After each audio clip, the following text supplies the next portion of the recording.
Andrew with cyclesport.com, and today we're here to show you the all-new Specialized Diverge 4.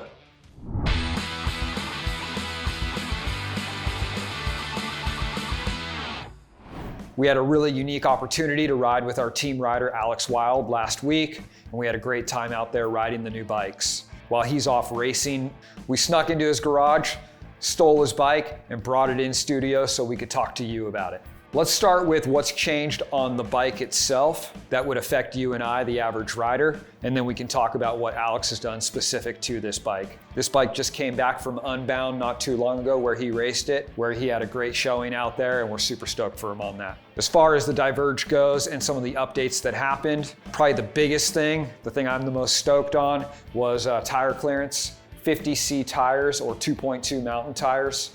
So plenty of tire clearance to choose the type of riding you want to do, whether you're riding really rough terrain, low tire pressure, or if you want to go with a thinner tire and have a little bit more of a snappier, faster feel. SWAT configuration all the way down to the base model aluminum, which is great, it's unheard of. Be great for that entry-level rider still wanting to be able to pack a bunch of stuff in their bike and go out and explore.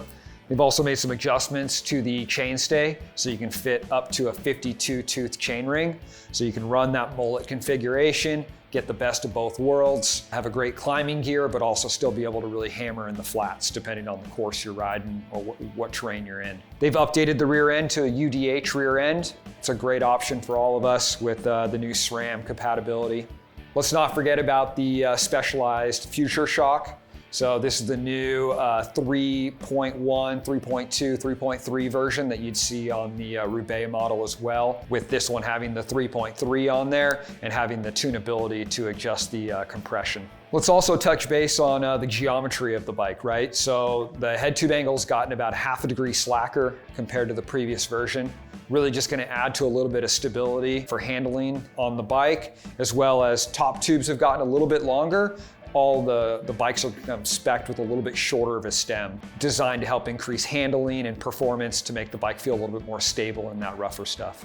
You know, being the owner here at CycleSport, I always get to ride the coolest of cool stuff. Had an opportunity to ride the Specialized Diverge. This is the expert model. I did have a great time riding this bike, and it was really cool to get out there with Alex. A couple things I noticed that I really liked right off the bat, even though this doesn't have the 50C tires on there, the 45C tires that are spec'd on it felt extremely comfortable. The new Shimano GRX drivetrain, again, I've ridden a lot of SRAM product. This new Shimano drivetrain though, shifted extremely well. It was pretty quiet under all the bumps that we rode and stuff like that. And the ergonomics of the hoods were really nice as well. The Future Shock, super comfortable.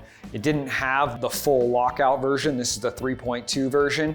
But we did mess with the springs a little bit, and you can definitely feel the compression and compliancy adjustments. One thing you can add to the bike in the future, if you wanted to, you can buy the Future Shock cartridge, the 3.3 version. If you did want that adjustability, you can add that to any of these bikes. Couple things I also checked out on the trail, packed the SWAT up with a tube and some other items there just to see what it sounded like on the trail, to see if we heard any noises, and definitely kept tight and quiet in there, which was really nice. If anything, for me, I ride a 58 centimeter. I thought the bike fit really well. The only thing I'd probably do is maybe run even a hair shorter stem and definitely some narrower bars. Outside of that, the bike out of the box was super fun, and was glad I had an opportunity to get out and ride it. Just because we have the bike here and we have the opportunity to check it out and talk about it, you know, we have the stock bikes here in store. This one's super unique. Alex has a great relationship with ride wrap, so the first thing you notice, this thing's clean. He had the whole frame ride wrapped before we built it up for him.